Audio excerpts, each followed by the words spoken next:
Dugdha Gopala Nandana Parthavatsa Sudhir Bhokta Dugdham Gitamritam Maha. All the Upanishads are likened to a cow. The cowherd boy is Krishna.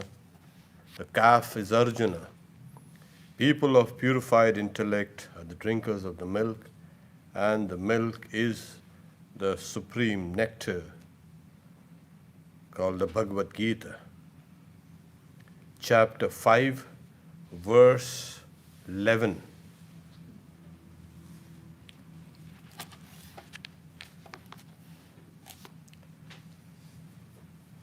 By giving up attachment, the yogis undertake work through mere body, mind, intellect, and even the organs for the purification of their minds, of their selves. Kayena manasa buddhya kevalairindriyairapi yogina karma kurvanti sangam tyaktvatma shuddhaye. Kayena manasa buddhya and indriyairapi kevalai. So the commentator says kevalai has to be put before every word, before the body, before the mind, before the intellect, as well as the sense organs. And this is how the yogi works. Yogina karma kurvanti. The yogi works this. How? By giving up or by renouncing all attachments. Attachments for what? Attachments for the fruits of actions. And for what? Atma Shuddhai, for one's own purification. Swami Vivekananda in his Karma Yoga says, let huge actions proceed from the brain centers, from the muscles, but let not a ripple conquer the mind. This is what we must be able to do. And this, of course, comes with a certain degree of understanding one's own self. The reason is we ask an ordinary person and the person says, oh yes, I am so and so. The body is the identity. If we do reflect on it, the body is nothing but a series of changes. The senses are nothing but a series of changes. It's an experience. And the experiences are dependent on both the external as well as the internal factors. So nothing but series of experiences. Things are coming and going by the laws of nature. But we have identified ourselves thinking, we are this. The yogi through his karma yoga has detached oneself from this identification, this wrong identification. That's why, Sri Ramakrishna says there are 4 types of souls. One is the Nityamukta, the ever free. The other are the Mukta, those who are free. The third category is those who are struggling for freedom. And the fourth is those who are bound. So Nitya Mukta, Mukta, Mumukshu, and we have Baddha.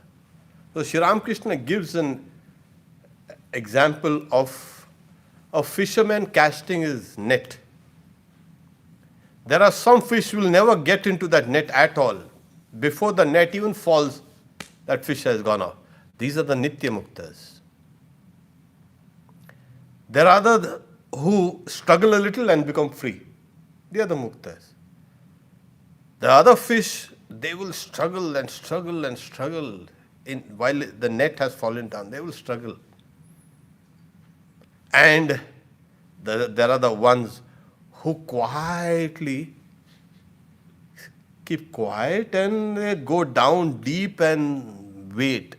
Maybe that this thing, whatever has fallen on me, will go away. I'm okay, I'm fine here. These are the bound souls. So, Sri Ramakrishna said these are 4 categories. The Nitya Muktas, of course, they rarely come, but when they come, they show us the way. So they are never caught in the world of Maya. Never. And Sri Ramakrishna, when he was telling this kind of parable, he's looking at Swami Vivekananda. These are the guys who were never caught. But the rest of us, we are all caught. And now there are some of us who are trying to struggle and come out. You know? This is the mumukshu. That is those who are seeking liberation. And as they struggle, they come out of that net and they become free. The mukta. So struggle, one must be able to struggle. You know what happens is, you have a lot of social commentators and they are talking about the collapse of society and these doomsday prophets, you know. The society is damned, society has collapsed, so nothing is good about society, and they have been saying this for the last a few thousand years. And society, nothing is happening to society. Society is moving on. But the present moment, you find that there is a great upsurge in that narcissistic, you can say, personalities. Everybody is doing things for oneself. We don't care for what happens to others. Everything is for my self-interest. Narcissism. It may appear as kind of unselfishness because, but that's self-interest. They even say empathy and sympathy, this is all illusions. All these things are not worth. So the idea of the self is so kind of crude. These people are the bound souls. Everything, they will say, oh, the body is mine. This is my right. You don't have any right of the body. The bodies are coming and going by the laws of nature. You don't have to worry about that.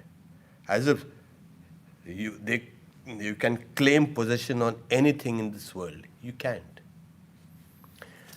So the Lord tells us that the yogis, that is the karma yogis, those who have been diligent, he's saying, they will work karma kurvanti. How? Sangam tyaktva. They will work by giving up their attachment to the fruits of their work. Why? For the purification. See, until and unless there is a degree of purification, this idea that we are distinct from this body and the senses and mind does not arise at all. The body is a self, and everything is done for this self. So, the yogis say, okay. And it happens, as you keep on practicing your spiritual disciplines, as you keep on working, dedicating your actions to the Lord. I work for God alone. That is the commentator says. Not for any fruit for myself, not for anybody. I work for God alone. And this is what actually should be the attitude. I'm working for God alone. Everything else is irrelevant. So I will not be buffeted by praise or blame. We are generally so dependent on people's opinions of ourselves. And that becomes our motivation. Oh, these people are criticizing me, so I won't do that. Though it's a noble work. Something bad, people are praising it. Okay, fine, I'll do that. So we become slaves to this narcissistic society.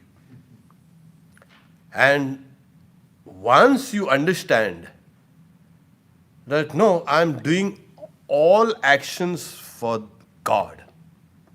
As a servant does actions for the master, so I'm doing work, doing this action for the Lord. So what happens? First is the purification of the mind. Then there's kind of steadfastness in that work and to God. Then there's a steadfastness in knowledge. Then there's a rise of knowledge. This is what happens. So it's a gradual, you can say, a maturity where work is concerned. Slowly.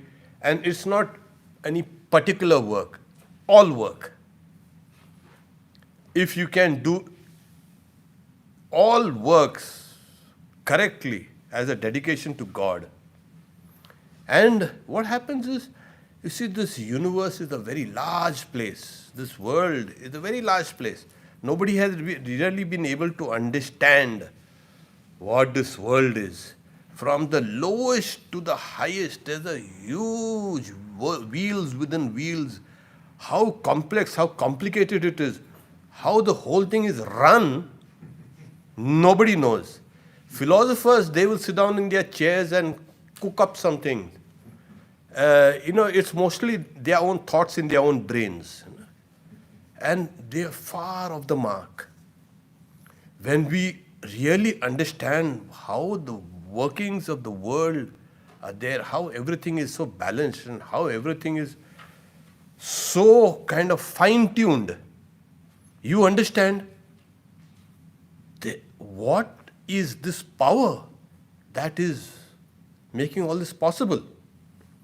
So as my understanding of myself and the world grows, I can detach myself from certain things that hold me down. My perspective of life and the world has become large and wide, and then your selfishness is kind of incongruous in the sense of it's not relevant also. What about my happiness and what about my pleasure? Well, that doesn't matter. You don't count much anyway. There are millions of people have come and gone, better people than us. They have come and they have gone. They thought they would make a mark on this world, they would change the world. Nothing has happened. The world is as it is, going on as it is. So people have that kind of, we will do this, we will do that. Yeah, keep on doing that. It's better to detach yourself from the whole mechanisms and take refuge in that mighty power. So this is the attitude. Kayena manasa buddhya kevalair indriyairapi. Merely through the senses, through the intellect, through the mind and through the body, the yogi keeps on working. The laws of nature, there is something called action and reaction.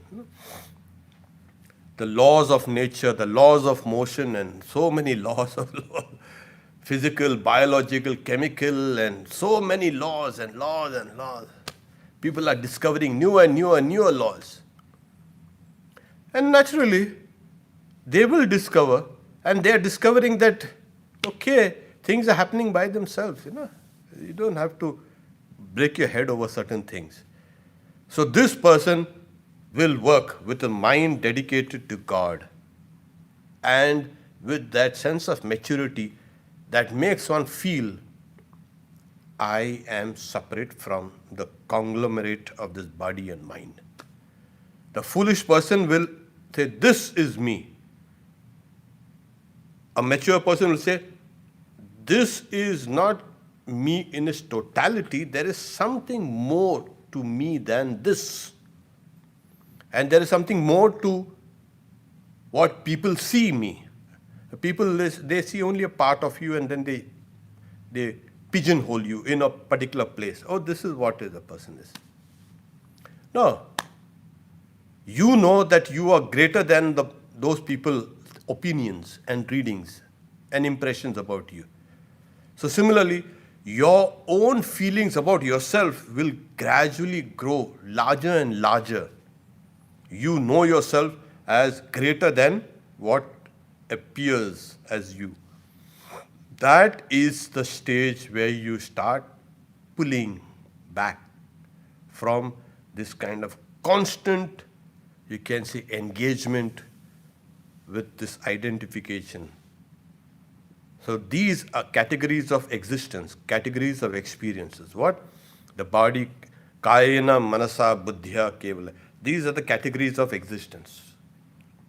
You are much deeper, much separate from the whole thing.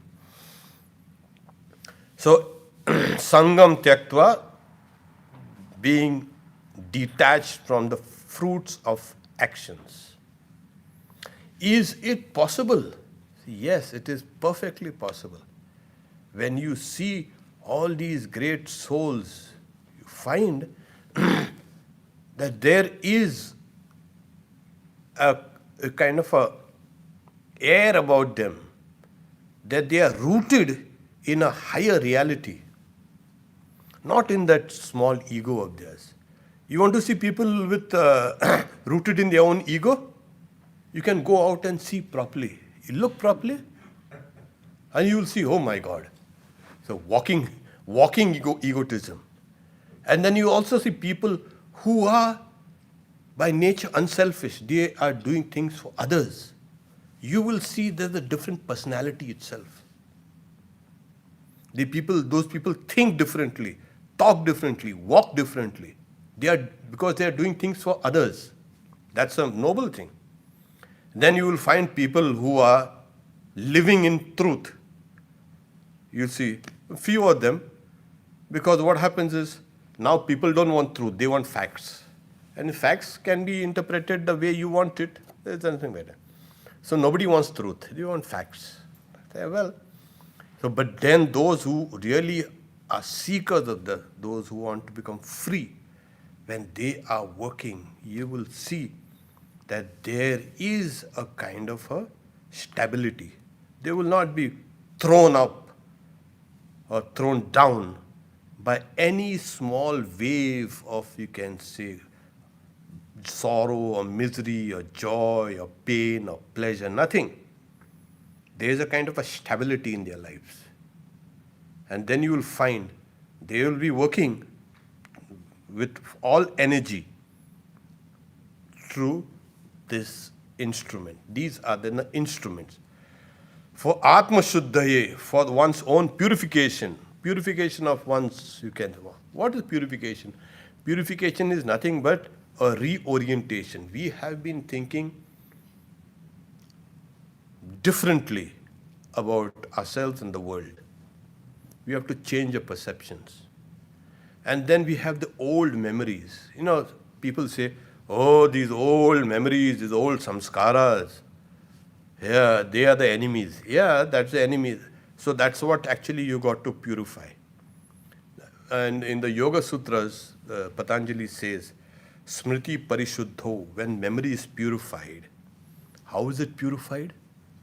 It is purified by dedicating your actions to God. The whole thing is, it hangs on a linchpin. Pull that pin out and the whole thing collapses. All your memories about yourself and all will be found to be null and void. They will not harm you. Now a greater reality has come in your life. So this is the process of the yogis working. People say, oh, what's the use? Work is a kind of a hassle, it's a trouble. Yeah, it is a hassle, it's a trouble. But as you keep on dedicating them all these actions to God, then we have a kind of a freedom. The tremendous sense of freedom comes in. A tremendous sense of power comes in.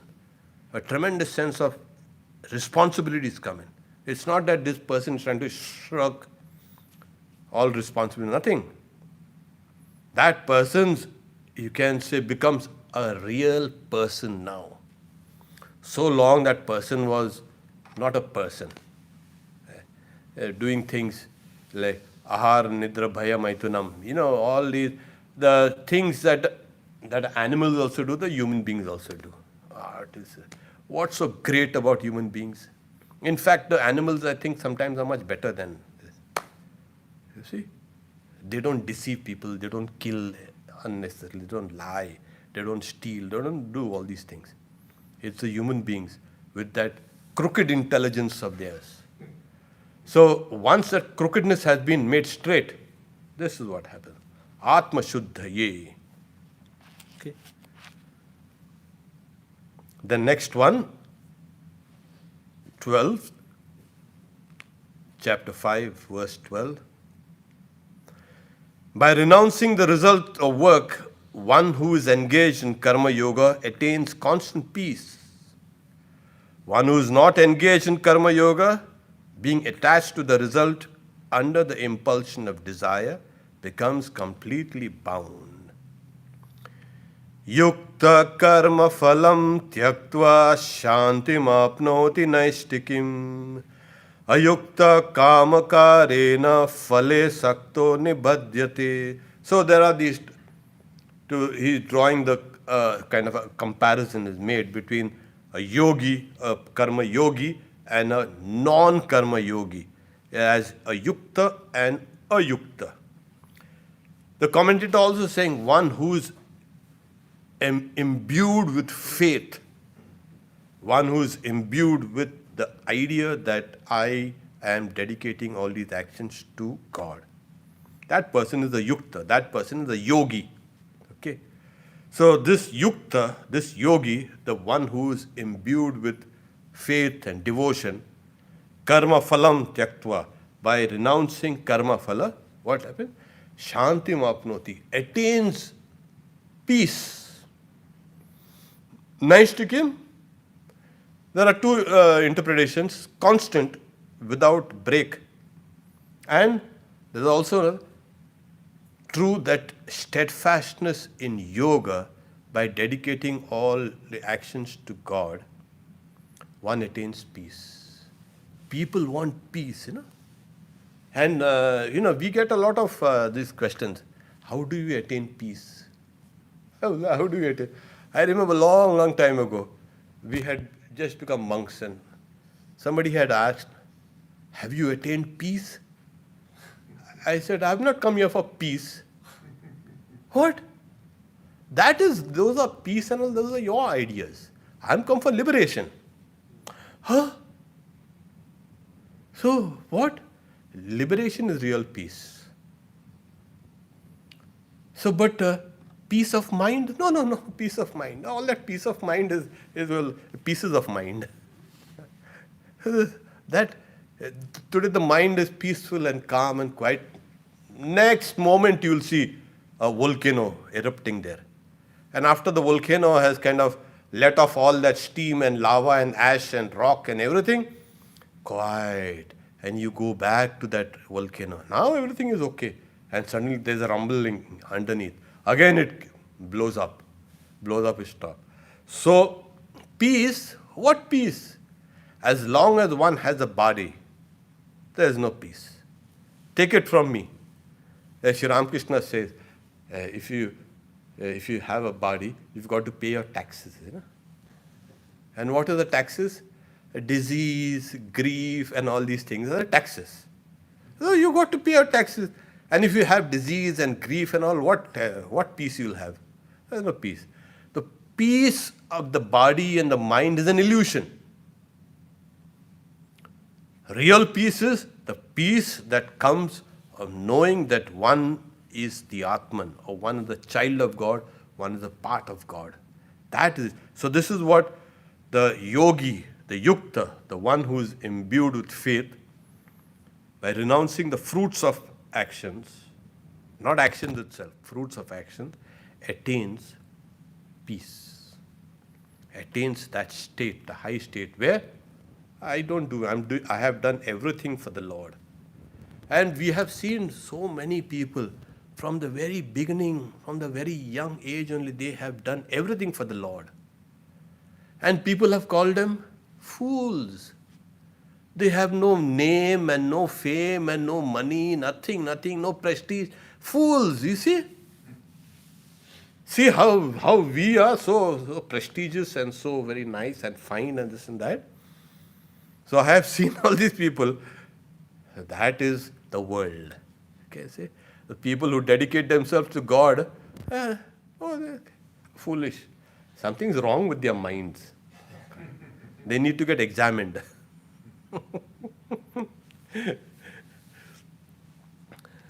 So this person gets this peace out of the steadfast, neshtikim, or to the steadfast or to the constant peace. It's like not peace for one day, for 1 hour, 2 hours, and then everything is blowing up. So no, it's not like that. So there are some people who want to be restless, and keep others also restless. They keep themselves at a tension, always at a tension. Their bodies and the nerves and all, they are so tense.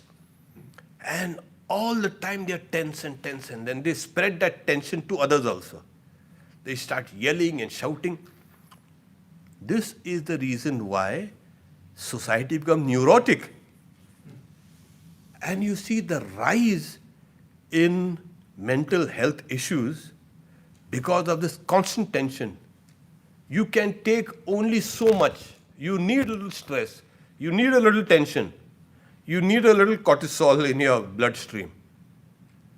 But after a while, if it runs to those limits, there you've had it. Then your body will crave that constant tension. And that body and mind will slowly shatter. So what we are having is people whose inner life, inner mind and all is kind of in a shattered way. You say something nice to them, they may like it or they may not like it. Something bad and wow, they'll start shouting. People have become so kind of fragile because of this. So this yogi attains peace, real peace, out of that constant, you can say, renunciation of the fruits of one's work. And then ayukta, one who is a non-yogi, kamakarena, because of the, you can say, due to the desires. Karana is to the you can say, causal factor. Because of desires, phale sakto nibadhyati. Because that person is attached to the results of work, that person becomes bound. This is that baddha jeev, that bound soul that Sri Ramakrishna was saying. It goes down and in the mud and pulls that net with his mouth and keeps it quietly. And then after a while, when the fisherman has thrown that net, that fisherman will draw in the net. And then there, you're hauled out. And then you struggle. What happened? What's this? Well, you're on the way, on a big way. So just to bring in the comparison between a yogi, a karma yogi, and one who is a non-yogi. One who is a non-yogi is attached to everything. Everything has to have a motive. Everything has to have a kind of a result. What is the use of doing all this thing if I don't get anything? After years and years of doing something for the Lord has not given me anything. What's the use of this? If I could have done things for myself, I would have got something. Oh no. You don't get anything. You get from the world what the world gives it to you. And you know what the world offers. So why there is a kind of a desire, because of the desire, kamakarena. What desire? Desire for, self-respect, for survival, and all these, all these things, they embellish the idea of a self. Oh, I'm doing it for there's always calculating mind. And Sri Ramakrishna always is saying, this patwari buddhi, these minds that constantly calculate, they are far away from God. So this is the yogi, by renouncing the results of work. One who is engaged in karma yoga attains peace. One who is not engaged in karma yoga, being attached to the result, under the impulsion of desire, kama karena, becomes completely bound. Ni badhyate. Completely bound. And what happens is our actions are, very strange. You notice, suppose you're called to on place at, say, 5 o'clock. You go at 5:15. Oh, I was kind of late. Next day, you find yourself also going at 5:15. Oh, you'll make some excuse again. And then you say, nobody is saying anything. So from 5 has come 5:15. And that person gets into that loop. It's not only actions, even thoughts, even words. You keep on repeating that very stupid things or the wise things over and over again. We throw something out and that boomerang comes inside. You will do the same thing. However much you tell that person, come at 5 o'clock. That person is going to come at 5:10, 5:05. But he'll not come at 5. Sometimes he might come, but then he say, what's the use? Nobody's here. He'll come at 5. You are under the impulsion of a force that you have let loose. And that is coming back and drawing you back into that. If you have to get out of the loop, you'll have to struggle. So that's why they say when you do the things in the beginning, do it properly. Otherwise, if you do it improperly, you'll keep on doing improperly. You think improperly, you'll keep on thinking improperly. You speak improperly, you'll keep on speaking improperly. This is the power of work. It's a tremendous power. It has held our bodies and minds and senses in a tremendous way. And the whole world, of course. And if you do it properly, that's the power of work also. You'll do everything properly. Everything. We have seen monks, some of the old monks. You open the door and close the door with a bang, you'll get another bang. Get us a nice scolding. Do it, open it quietly and close it quietly. You don't have to make a big announcement. Banging. And you see that person who opens and closes the door with a bang, you tell that person 20 times, not going to listen. That open and closing of the doors will be with a bang. Bang and bang. That's it. Final. Nothing goes inside. Because now what happens is, now that karma has taken over. Nobody's opinion will now count.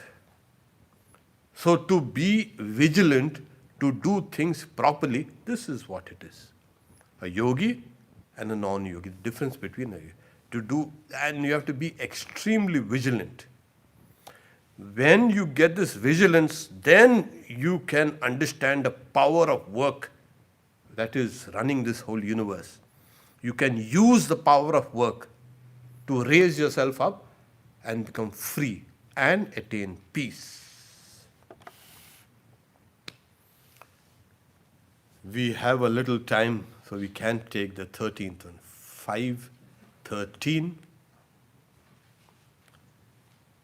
Sarva karmani manasa sanyasyaste sukham vashi navadvare pure dehi naiva kurvanna karayan. This is another beautiful, you can say. The embodied person of self-control, having given up all actions mentally, remains happily in the body of 9 gates without doing or causing others to do anything at all. Naiva kurvan na karayan. Navadvara. The body is likened to a city. That's why it's called Dehi.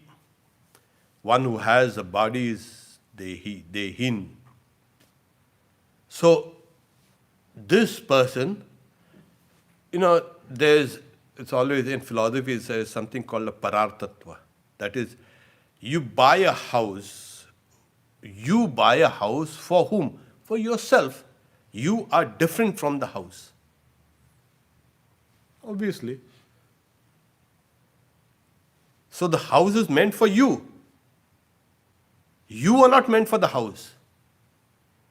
Swami Vivekananda says, people, they live to eat. You have to eat to live. It's exactly opposite. So everything is meant for you. This body actually is meant for somebody else. You are not the body. You are distinct from that. So always remember this. Like Swami Vivekananda also says, nature turns page after page in her story. You are like the kind of a reader, a witness. You read page after page after page, and then the book is over. Nature will go away. But until unless you get an experience, you don't know what's in the book, you better keep on reading. You take, it's a big book. I don't want to read that. Sorry. You'll have to do it, page by page. And nature will turn each and every page for you. You are separate. Nature is separate. So Swami Vivekananda keeps on saying, remember the great saying of the Sankhya, saying the whole of nature for the soul, not the soul for nature. Don't sell your soul to the world. Don't sell your soul to the devil. In the old days, they say, they sold their souls to the devil. Oh my God, really? A kind of some fantastic ideas were there. But it's probably they sold their soul to the world, in the marketplace of the world. And there it's all over for you. Now you're a slave because you have sold yourself, no? Now we come. Now slave for the world. So don't sell your soul to the world. The world is there to educate you. Listen, learn, and be aware that this is a small time in my life that I have to endure this kind of imprisonment, as it were.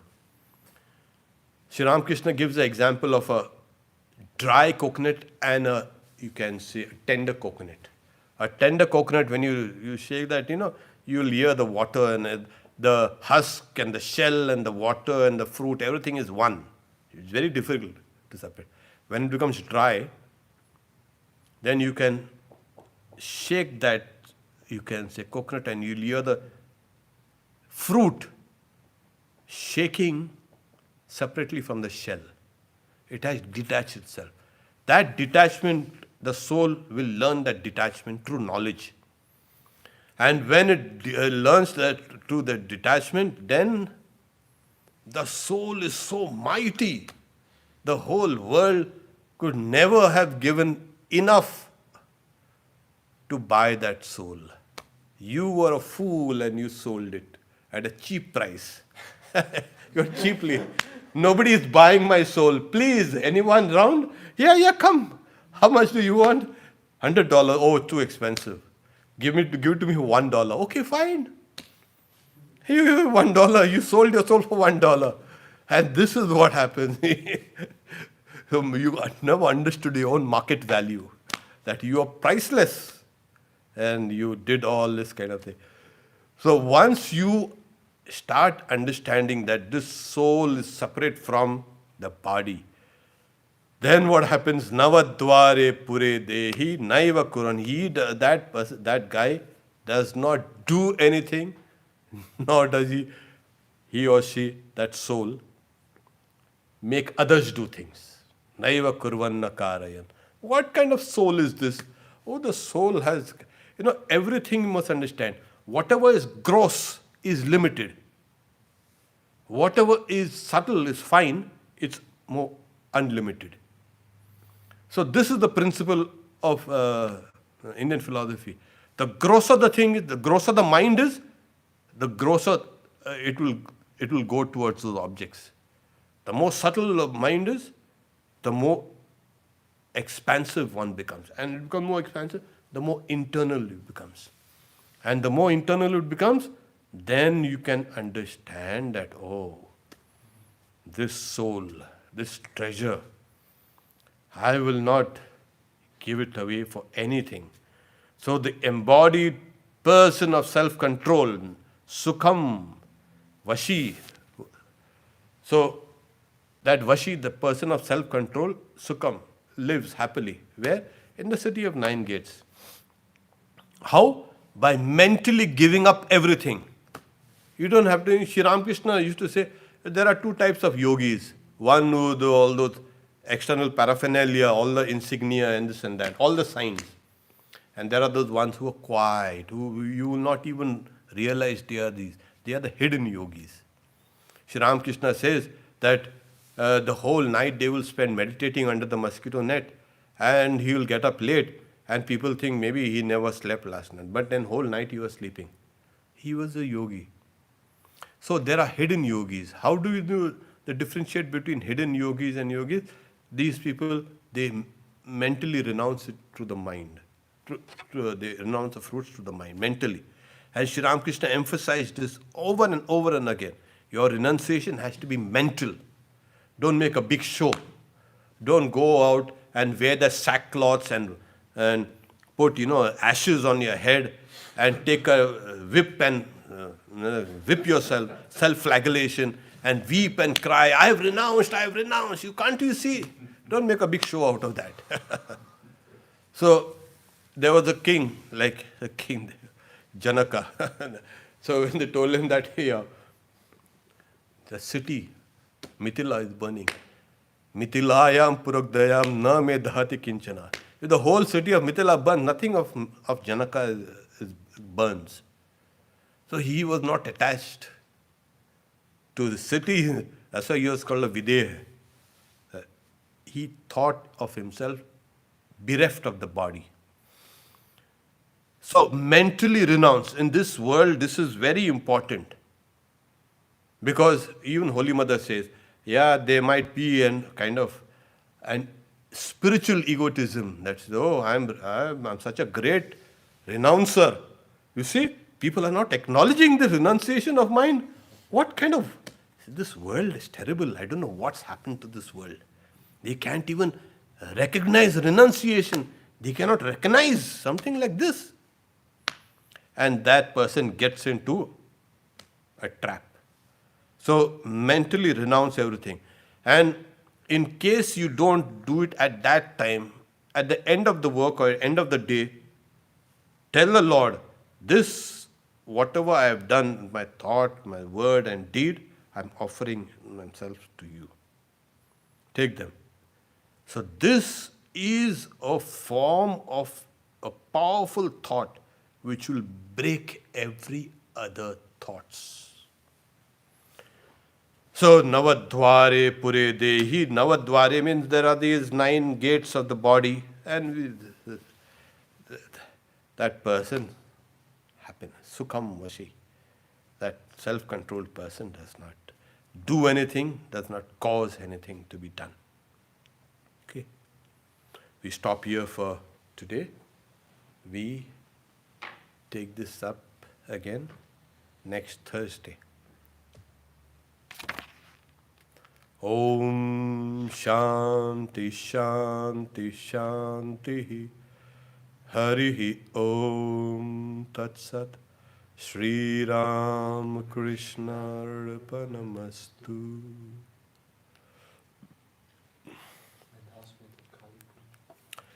Kali Puja will be streamed live on Saturday. The puja will start at 10 p.m. and it will go the whole night. It will get over by 3:34. We also have a group of singers that are under Pravrajika Daya Prana. People will be singing at their homes, and it will be on Zoom as well as live stream on YouTube. So wherever you are, in your homes, please attend this Aarti, the puja.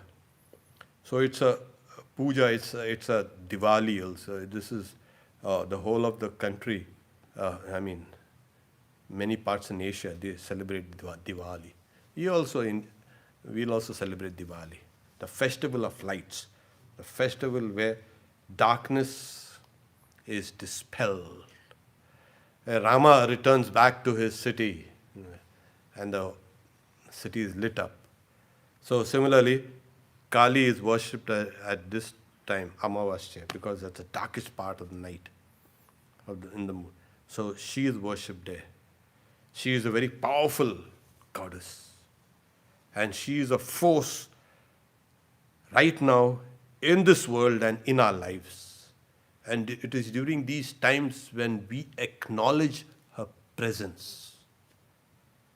She is that light which will dispel all the darkness of ignorance.